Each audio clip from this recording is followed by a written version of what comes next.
دوسری طرف آج اہم سماعت ہوئی مخصوص پی ٹی آئی کی جو سنی اتحاد کونسل کی سندھ میں 3 مخصوص نشستیں تھیں. یہ درخواست پہلے سے پینڈنگ تھی. اس میں ایم کیو ایم اور پیپلز پارٹی وغیرہ کو فریق بنایا گیا تھا. تو اس میں پھر سرکاری وکیل نے چیف جسٹس عقیل عباسی کو عدالت میں بتایا کہ ملک بھر کی جو 78 مخصوص نشستوں پر سٹے آرڈر جاری کر دیا سپریم کورٹ آف پاکستان میں. سپریم کورٹ کی جانب سے حکم امتناع کے بعد سندھ ہائی کورٹ میں درخواست غیر مؤثر ہو گئی ہے. تو اس پر جو بیرسٹر علی طاہر جو پی ٹی آئی کے وکیل تھے انہوں نے کہا کہ سندھ اسمبلی سے مخصوص نشستوں کا معاملہ قدر مختلف ہے.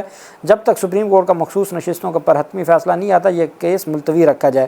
چیف جسٹس نے کہا کہ سپریم کورٹ جب معاملے کو دیکھ رہی ہے تو پھر سندھ ہائی کورٹ کیسے مداخلت کر سکتی ہے. ہم اس معاملے کو نمٹا رہے ہیں. اگر آپ کو کوئی اور معاملہ ہوگا تو آپ ہر صورت اس معاملے کو آپ دیکھ لیجئے گا. سندھ سے 9 آزاد سے حیثیت سے کامیاب امیدواروں نے سنی اتحاد کونسل کو جوائن کیا ہے. 2 خواتین اور 1 اقلیتی نشست ہے جو ہمیں دی جائے. عدالت نے کہا سپریم کورٹ آف پاکستان پہلے فیصلہ کر لے, ساتھ ہی چیزوں کو پھر ہم دیکھیں گے. دوسری طرف جو اہم پیش رفت سامنے آئی ہے وہ پاکستان تحریک انصاف کے سربراہ عمران خان اور بشرا بیگم کا جو اڈیالہ جیل میں 190 ملین پاؤنڈ اسکینڈل کیس میں ٹرائل جاری ہے.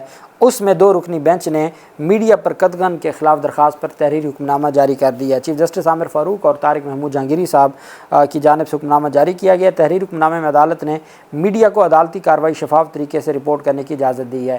حکم نامے میں بتایا گیا کہ درخواست پر فریقین کو نوٹسز جاری کیے جاتے ہیں اور میڈیا کو عدالتی کارروائی شفاف طریقے سے رپورٹ کرنے کی اجازت دی جاتی ہے.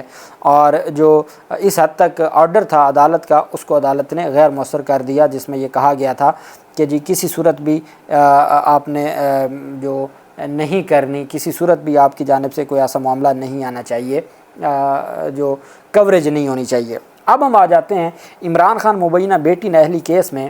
پہلے میں آپ کے سامنے 10 مئی 2023 کی پریس ریلیز پڑھ رہا ہوں جس کو آج عدالت کی جانب سے ایک اختلافی نوٹ کہا گیا ہے. چونکہ عدالت نے اس معاملے کو بہتر انداز میں حل کرنا تھا اس وجہ سے عدالت نے آج لکھا ہے.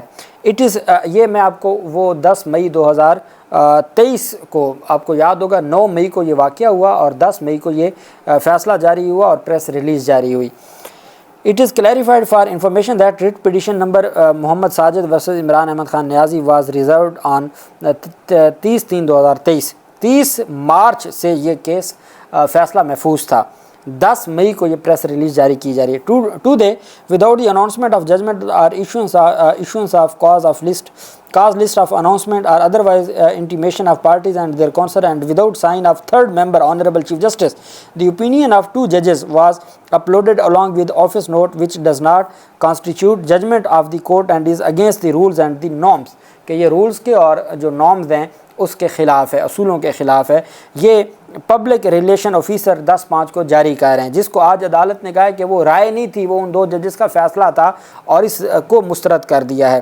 It is added that Honorable Chief Justice has reconstituted the bench for re-hearing of the case. Action is also being taken against those responsible for uploading the opinion without issuance of cause list. ان لوگوں کے خلاف بھی action لیا جائے گا جنہوں نے cause list جاری کیے بغیر 2 ججز کی جو اوپینین ہے اس کو اپلوڈ کیا ہے. یہ آج اسلام آباد ہائی کورٹ کے لارجر بینچ نے اس پریس ریلیز کو بھی اڑا دیا ہے. پریس ریلیز میں بیان کیے گئے موقف سے اختلاف کرتے ہوئے 2 ججز کی رائے کو فیصلہ قرار دیا ہے.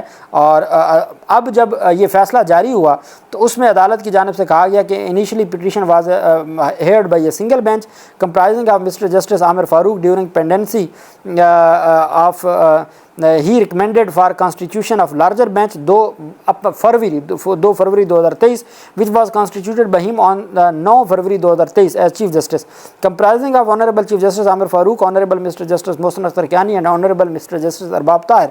Case was heard. Arguments on behalf of both the parties were concluded and 2 members of the bench rendered a judgment.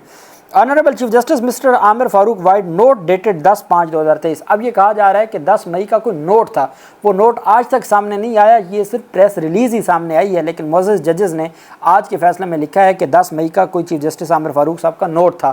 اور میرے خیال میں یہ بہتر انداز تھا چیزوں کو ختم کرنے کا اور بہتر انداز میں ختم کرنے کا کہ جی honourable chief justice Aamir Farooq vide note dated 10/5/2023 rescued himself and passed a direction that the judgment of both the judges should be sealed sealed and subsequently constituted this bench کہ جی چیف جسٹس عامر فاروق صاحب نے خود کو بینچ سے الگ کر لیا, انہوں نے سیل کر دی دونوں ججز کی ججمنٹ کو اور اس کو نیا بینچ بنا دیا.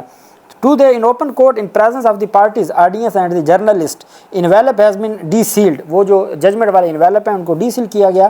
It revealed that Honorable Justice Mohsen Akhtar Kiani and Justice Arbab Muhammad Tahir, the latter is member of this bench, had given a detailed judgment whereby the instant petition has been dismissed. ناقابل سماعت انہوں نے قرار دے دی.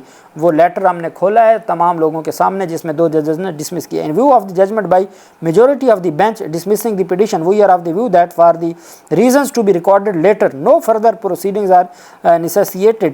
The judgment dated 2/5/2023 and the 2 notes are appended herewith. کہ جی جو judgements ہے جو 2/5/2023 کی ججمنٹ ہے اس کو ہم جاری کر رہے ہیں 2 مئی 2023 کی ججمنٹ کو, اور ساتھ ہم اس میں جو نوٹ ہے اس کو بھی ساتھ اٹیچ کر رہے ہیں اس فیصلے کے ساتھ, اور مزید یہ جو فیصلہ ہے وہ ہم اس کی ڈیٹیل ریزنز بھی دیں گے. یہ عدالت کی جانب سے جاری کیا گیا ہے 3 ججز کی جانب سے. اللہ پاک پاکستان کامیاب و ناصر ہو. بہت شکریہ. اللہ حافظ. پاکستان زندہ باد.